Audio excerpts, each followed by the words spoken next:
selamat pagi. Saya Putu Devi Suci Pratiwi. Di sini saya selaku moderator. Selamat pagi hadirin sekalian.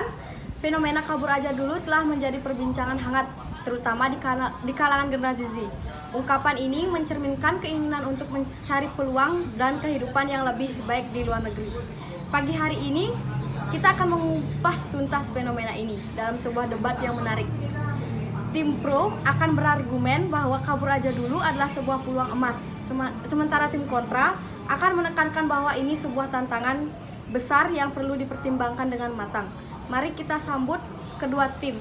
Yang pertama ada tim pro. Untuk memperkenalkan diri terlebih dahulu, saya Putu Sinta Putri Yuliatini sebagai pembicara pertama. Saya Putu Leonina Sabila sebagai pembicara kedua. Saya Putu Nadia Arifani sebagai pembicara ketiga. Baik, di mana ada tim kontra bisa memperkenalkan diri terlebih dahulu. Baik, saya Ida Komangrat sebagai pembicara 1. Baik, saya Kalia Resmi Lestari sebagai pembicara 2. Saya Putu Eda Putra Sodistira sebagai pembicara 3. Baik, kita mulai saja debat pagi hari ini. Dimulai dari tim pro, bisa menyampaikan argumentasinya.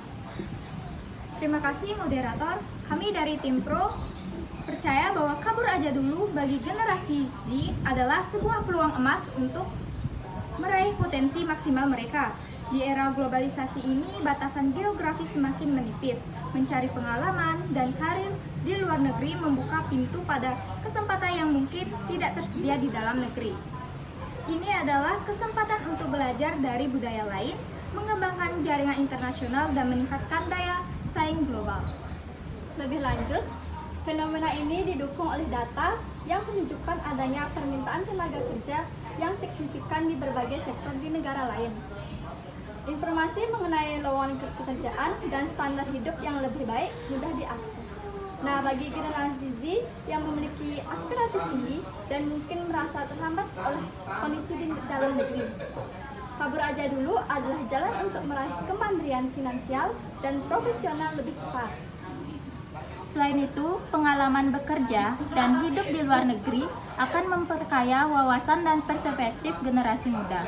Mereka akan terpapar pada inovasi, teknologi, dan praktik kerja yang berbeda, yang pada akhirnya dapat membawa manfaat kembali bagi bangsa ketika mereka memutuskan untuk kembali atau menjalin kerjasama internasional.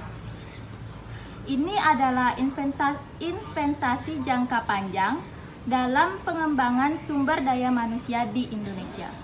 Baik, di sini tim kontra akan melanjutkan untuk berargumentasi. Baik, untuk tim kontra saya persilakan. Terima kasih moderator. Kami dari tim kontra berpandangan bahwa meskipun adanya potensi dan peluang, hashtag kabur aja dulu pada dasarnya adalah sebuah tantangan besar yang memerlukan pertimbangan matang dan persiapan yang mendalam. Ungkapan kabur mengindikasikan adanya tindakan impulsif yang bisa berujung pada kesulitan jika tidak diiringi dengan persiapan yang matang. Kami mengakui adanya peluang kerja di luar negeri, namun realitasnya tidak selalu indah ekspektasi. Bersaingan global sangat ketat, dan tanpa skill, bahasa, dan dokumen yang memadai, generasi Z justru bisa menjadi kelompok yang rentan terhadap eksploitasi, penipuan, dan kesulitan beradaptasi di lingkungan baru. Perbedaan budaya dan homogenis juga menjadi tantangan psikologis untuk tidak bisa diabaikan. Lebih jauh lagi, fenomena kabur aja dulu ini berpotensi untuk menimbulkan brain drain atau hilangnya talenta muda terbaik bangsa. Jika generasi Z ini memiliki potensi yang besar memilih untuk berkontribusi di negara lain, bagaimana masa depan bangsa kita? Nah, pemerintah seharusnya fokus pada menciptakan peluang dan lingkungan yang kondusif di dalam negeri, agar generasi muda memiliki alasan yang kuat untuk tetap berkarya di tanah air. Kita telah mendengar argumen yang kuat dari kedua tim. Tim pro melihat kabur aja dulu sebagai pintu peluang untuk pengembangan diri dan karir global. Sementara tim kontra menekankan tantangan adaptasi, resiko eksploitasi, dan potensi hilangnya talenta bangsa. Baik, selanjutnya akan dilanjutkan tim pro untuk berbicara satu, saya persilakan. Tim kontra cenderung pesimis dan mengabaikan potensi positif dan mobilitas global. Tentu saja persiapan itu penting dan inilah mengapa edukasi dan pendampingan bagi calon pekerja migran harus ditingkatkan. Namun kekuatan akan tantangan itu tidak seharusnya menghalangi generasi muda untuk mengejar impian mereka dan mencari peluang yang lebih baik. Pemerintah dan pihak terkait harus hadir untuk memfasilitasi dan melindungi mereka. Tim pro terkesan meromantisasi kehidupan di luar negeri. Faktanya, banyak kasus pekerja migran yang mengalami kesulitan dan penyesalan. Fokus utama seharusnya adalah memberdayakan generasi Z di dalam negeri dengan menciptakan lapangan yang kerja yang layak, meningkatkan kualitas pendidikan, dan memberikan kesempatan yang setara. Kabur bukanlah solusi jangka panjang bagi masalah konstruktur bangsa. Mengenai brand-brand, kami percaya bahwa ini bukan kerugian mutlak. Pengalaman dan jaringan internasional yang didapatkan generasi Z di luar negeri justru bisa menjadi modal berharga ketika mereka kembali atau menjalin kerjasama dengan Indonesia di masa depan. Ini adalah bentuk investasi sumber daya manusia yang lebih luas.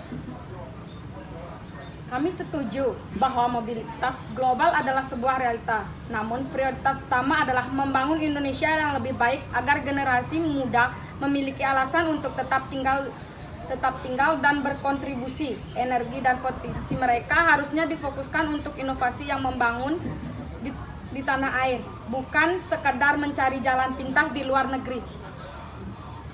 Faktanya, jikalau di Indonesia memang susah lapangan kerja. Terbukti sangat banyak orang-orang Indonesia pergi jadi TKW, apalagi dari desa-desa.